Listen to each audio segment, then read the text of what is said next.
Before we get into using Adobe Camera Raw, also known as ACR, I first want to talk about RAW versus JPEG. Most people think that Adobe Camera Raw is only for processing RAW files. However, you can also process your JPEG files in ACR as well. So why would you want to do that? Well, there are some features in ACR for editing your JPEG files that give you more creative options versus what's just available in Photoshop itself. So first, let's go over the differences between RAW and JPEG, the pros and cons of each, and then you can decide which format is best for your workflow. Plus, I'll give you my own personal opinion. It doesn't matter what type of camera you have, you should have the option to shoot in RAW or JPEG. So what does RAW stand for? Well, RAW stands for really artistic work. No, not really.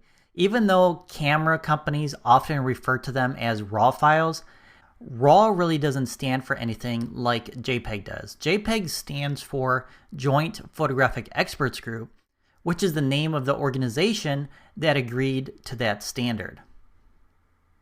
So what exactly is a RAW file? Well, a RAW file consists of the raw image data taken by your camera's sensor.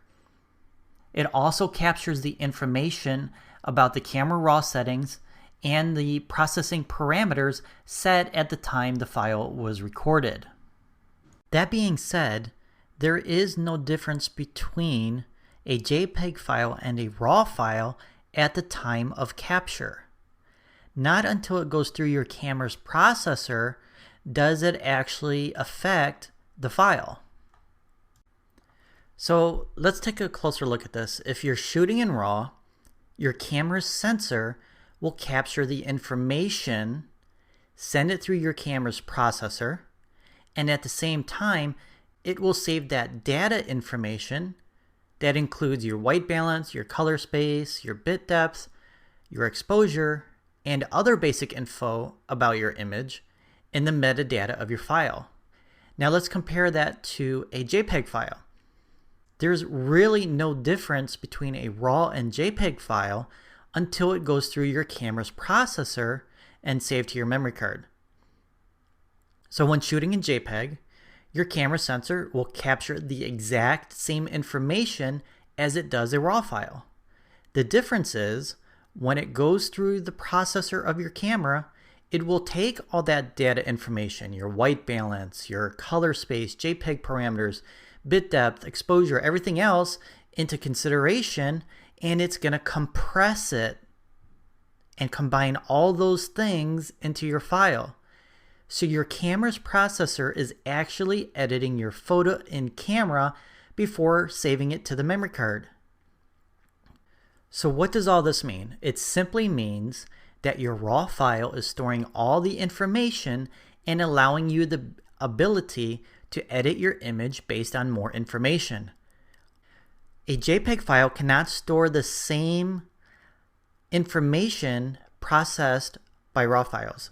So your JPEG file has undergone some type of in-camera processing at some level of compression, and your camera is telling you what information is important. It's going to throw away some of that information in order to compress it into a JPEG file. So if you want more control over your images, I would recommend RAW files.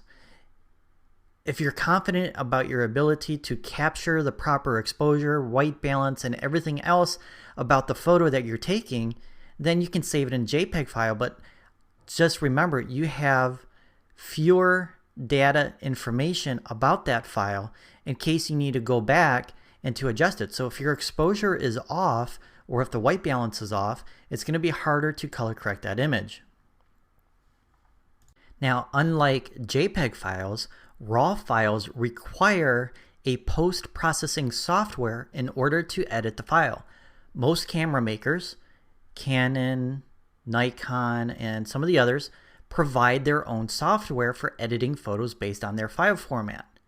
There are other programs out there that can edit RAW files as well, and each one processes the files differently from the original manufacturers.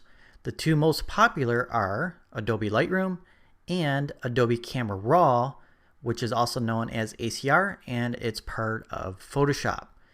We are not going to go into the details of the other types in this chapter. Instead, we will just focus on ACR. Another main difference between RAW and JPEG is file size. Since the raw data information is storing everything about the file, a RAW file will be much larger than a JPEG file. It all depends on your camera's sensor, and it could be as much as 10 to 20 times larger. This larger file size means that your memory card is going to fill up much faster, and it's going to take up more space on your computer's hard drive. Plus, your camera's processor is going to take longer in order to process the file and save it to your memory card. Now you may be thinking you would prefer to have a JPEG file because you can get more photos on your memory card and your computer. However, choosing a JPEG file means you are sacrificing a lot of the information about your photo when captured. So when you go to edit your JPEG file, you will have less information for which to work with, and thereby making your editing process more challenging. Unless, of course, you're shooting a location that can be perfectly captured as far as exposure goes for highlights and shadows. So if you have an overcast scene, then you'll have a better chance of capturing all the highlights and shadow details. So if you shoot a scene that has a high amount of highlights and shadows, the dynamic range captured by a JPEG will be much smaller than a RAW file. A RAW file is capable of capturing a much higher dynamic range versus JPEG. This is because the information captured about your scene is capturing data in the highlights and shadows and saving that information into the RAW file. This just simply means you can correct your highlights and shadows much easier with the RAW file than you can with the JPEG file. I personally recommend shooting RAW files, especially if you're new to photography and some of the terms that I've used in this lesson don't really make sense to you yet, then you should shoot RAW files. As you become more experienced and learn how to properly expose your images without using any of your camera's auto settings, which means shooting manually, versus letting your camera choose for you. Once you become more experienced and you're able to manually capture your photos with the proper exposure and white balance, you can then start shooting in JPEG depending on the project that you're working on. So to recap, there's not much difference between a RAW and JPEG file until your camera starts to process that file. Your JPEG files are going to be compressed and thereby have less information for editing later on, compared to a RAW file that is not compressed during your camera's processing, and the information is actually stored in the metadata of your file, thereby giving you more information to correct and edit your photo at a later time. My recommendation for new photographers and even experienced photographers is to shoot in RAW.